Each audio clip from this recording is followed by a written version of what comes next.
ಸ್ನೇಹಿತರೆ ನಮಸ್ತೆ. ಹಳೆಯ ಒಂದು ವಿಡಿಯೋದಲ್ಲಿ ನಾವು ಆಸ್ತೇಯ ಅಂದರೆ ಏನು ಅಂತ ತಿಳ್ಕೊಂಡಿದ್ವಿ. ಇವತ್ತಿನ ಒಂದು ವಿಡಿಯೋದಲ್ಲಿ ನಾವು ಬ್ರಹ್ಮಚಾರ್ಯ ಅಂದರೆ ಏನು ಮತ್ತು ಬ್ರಹ್ಮಚಾರ್ಯವನ್ನು ಯಾವ ರೀತಿ ಪಾಲನೆ ಮಾಡಬೇಕು ಅನ್ನೋದನ್ನ ಮತ್ತು ಬ್ರಹ್ಮಚಾರ್ಯವನ್ನು ಪಾಲನೆ ಮಾಡೋದ್ರಿಂದ ಯಾವ ಯಾವ ರೀತಿಯ ಉಪಯೋಗಗಳು ಇವತ್ತಿನ ಒಂದು ದಿನಮಾನದಲ್ಲಿ ಇದೆ ಅನ್ನೋದನ್ನ ನಾನು ನಿಮ್ಮ ಜೊತೆ ಚರ್ಚೆ ಮಾಡ್ತಾ ಹೋಗ್ತೀನಿ ಸ್ನೇಹಿತರೆ. ಅದಕ್ಕೂ ಮುಂಚೆ ಸ್ವಾಮಿ ವಿವೇಕಾನಂದರು ನೀಡಿರುವಂತಹ ಒಂದು ಕೋಟೇಶನ್ನ ನಾನು ನಿಮ್ಮ ಜೊತೆ ಹಂಚ್ಕೊಳ್ಳೋದಕ್ಕೆ ಇಷ್ಟಪಡ್ತೇನೆ.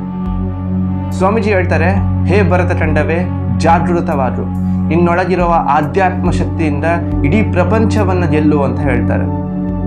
ಖಂಡಿತ ಈ ಮಾತನ್ನ ನಾವು ಯೋಚನೆ ಮಾಡಬೇಕಾಗಿರುವಂಥದ್ದು ಸ್ನೇಹಿತರೆ. ಈ ಒಂದು ವಾಕ್ಯವನ್ನು ಓದಿದಾಗ ನನ್ನ ಅನಿಸಿದ್ದೇನೆಂದ್ರೆ, ಇವತ್ತಿನ ದಿನಮಾನದಲ್ಲಿ ನಮ್ಮ ಭಾರತದ ಯುವತಿಯರು ಅಂತ ನಾವೆಲ್ಲ ಏನು ಕರಿತೀವಲ್ಲ, ಸೊ ಇವರು ಆಧ್ಯಾತ್ಮಿಕ ಜೀವನವನ್ನು ಅಥವಾ ಬಹಿರಂಗವಾದಲ್ದೇನೆ ಅಥವಾ ಮಾನಸಿಕವಾಗಿ ಆಧ್ಯಾತ್ಮಿಕ ಜೀವನವನ್ನು ಅನುಸರಿಸ್ತಾ ಇದ್ದಾರೆ ಅಂತ ಒಂದು ಪ್ರಶ್ನೆಯನ್ನು ಹಾಕಿದರೆ ಖಂಡಿತ ಇಲ್ಲ ಸ್ನೇಹಿತರೆ.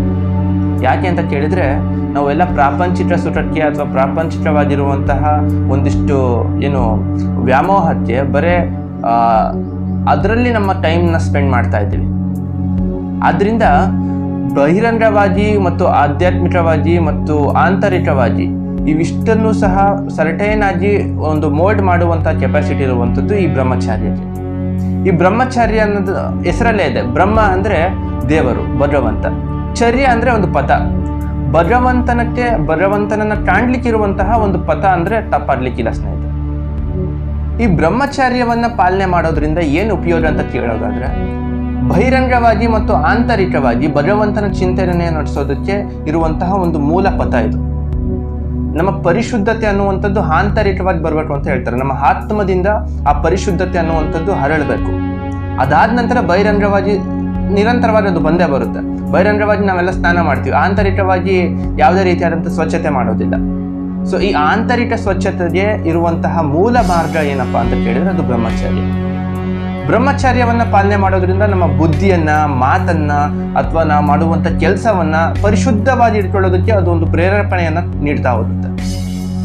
ನಾವು ಉದಾಹರಣೆಯನ್ನ ನೋಡೋದಾದ್ರೆ, ಸ್ವಾಮಿ ವಿವೇಕಾನಂದರು ಹೇಳ್ತಾರೆ, ಅವ್ರು ಹೇಳ್ತಾರೆ, ಯಾರು ಕಟ್ಟುನಿಟ್ಟಾಗಿರುವಂತಹ ಬ್ರಹ್ಮಚಾರ್ಯವನ್ನ 12 ವರ್ಷಗಳ ಕಾಲ ಪಾಲನೆ ಮಾಡ್ತಾರೋ ಅವರಲ್ಲಿ ಅದ್ಭುತವಾಗಿರುವಂತಹ ಶಕ್ತಿ ಅನ್ನುವಂಥದ್ದು ಉತ್ಪಾದನೆ ಆಗ್ತಾ ಹೋಗುತ್ತೆ ಅಂತ ಹೇಳ್ತಾರೆ. ನಾವು ಉದಾಹರಣೆಯನ್ನ ದೇವರಲ್ಲಿ ನೋಡೋದಾದ್ರೆ, ಆಂಜನೇಯ ನಿಮ್ಗೆಲ್ಲ ಗೊತ್ತಿರುವಂಥದ್ದೇ. ಈ ಆಂಜನೇಯ ತನ್ನ ಬ್ರಹ್ಮಚಾರ್ಯದಿಂದಲೇ ಅಗಾಧವಾಗಿರುವಂಥ ಶಕ್ತಿಯನ್ನು ಹೊಂದಿರುವಂಥವನು. ಆದ್ರಿಂದ ನಾವು ಪ್ರತಿ ಶನಿವಾರ ಓದ್ತೀವಿ, ಆಂಜನೇಯನಿಗೆ ನಮಸ್ಕಾರ ಮಾಡಿ ಬರ್ತೀವಿ. ಸ್ನೇಹಿತರೆ, ನಾವು ಏನು ಆಂಜನೇಯನಲ್ಲಿರುವಂತಹ ಸ್ವರೂಪವನ್ನ, ಆ ಒಂದು ಧೈರ್ಯ, ವಿಜಯ ಮತ್ತೆ ವೀರ್ಯದ ಒಂದು ಪ್ರಭಾವವನ್ನ ನಮ್ಮಲ್ಲಿರುವಂತಹ ಶಕ್ತಿಯೊಂದಿಗೆ ಅನುಸಂಧಾನ ಮಾಡಿಕೊಂಡ್ರೆ ಇದ್ದೇ ನಿಜ. ಆದ್ರೆ ನಮ್ಮಲ್ಲೂ ಸಹ ಬ್ರಹ್ಮಚಾರ್ಯದ ಒಂದಿಷ್ಟು ಏನು ವಿಚಾರಗಳು ಅಥವಾ ಒಂದಿಷ್ಟು ಕ್ರಮಗಳು ಅಥವಾ ಒಂದಿಷ್ಟು ಮಾರ್ಗಗಳು ಅನ್ನುವಂಥದ್ದು ಸೃಷ್ಟಿ ಆಗ್ತಾ ಇರುತ್ತೆ. ಅದಕ್ಕೆ ಹೇಳ್ತಾರೆ ಸ್ನೇಹಿತರೆ, ಬ್ರಹ್ಮಚಾರ್ಯವನ್ನ ಯಾರು ಪ್ರತಿನಿತ್ಯ ಅಥವಾ ಪ್ರತಿ ನಿಮಿಷವೂ ಸಹ ಬ್ರಹ್ಮನ ಒಂದು ಚಿಂತನೆಯನ್ನ ಮಾಡ್ತಾರೋ ಅಥವಾ ಬ್ರಹ್ಮಚಾರ್ಯದ ಒಂದಿಷ್ಟು ಅನುಭವಗಳನ್ನ ಹೊಂದುತ್ತಾರೋ ಅವರು ದೇವರಿಗೆ ಹತ್ರ ಆಗ್ತಾರೆ ಅಂತ ಹಿರಿಯರೇ ಹೇಳ್ತಾರೆ ಸ್ನೇಹಿತರೆ. ಇದಿಷ್ಟು ಬ್ರಹ್ಮಚಾರ್ಯದ ಒಂದು ಮಾಹಿತಿ ಸ್ನೇಹಿತರೆ. ಮುಂದಿನ ಒಂದು ವಿಡಿಯೋದಲ್ಲಿ ನಾನು ನಿಮಗೆ ಸಿಗ್ತೀನಿ. ಮುಂದಿನ ಒಂದು ವಿಡಿಯೋದಲ್ಲಿ ನಾವು ಅಪರಿಗ್ರಹ ಅಂದರೆ ಏನು ಅಂತ ತಿಳ್ಕೊಳ್ಳೋಣ. ಅದಕ್ಕಿಂತ ಮುಂಚೆ ನೀವೇನಾದರೂ ಇನ್ನೂ ನಮ್ಮ ಚಾನಲ್ನ ಸಬ್ಸ್ಕ್ರೈಬ್ ಮಾಡಿಲ್ಲ ಅಂದರೆ ಆದಷ್ಟು ಬೇಗ ಸಬ್ಸ್ಕ್ರೈಬ್ ಮಾಡ್ಕೊಳ್ಳಿ.